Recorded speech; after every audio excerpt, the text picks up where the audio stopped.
In this video, I'm gonna teach you how to make your audio sound pixelated. It's a very quick and easy process for you to follow along. In this video, I'm gonna teach you how to pixelate your audio using any version of Audacity. All you have to do is download this plugin from plugins for free called Time Machine by Tone Boosters.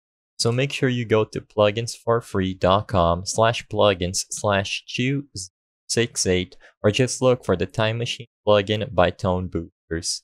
After you download this plugin, install it in your Audacity directory within the plugins folder and open up Audacity.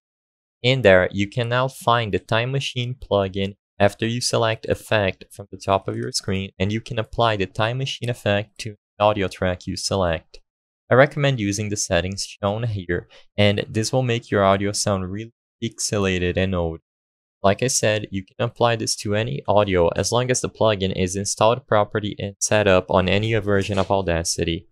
I hope I was able to help you on how to make audio sound pixelated.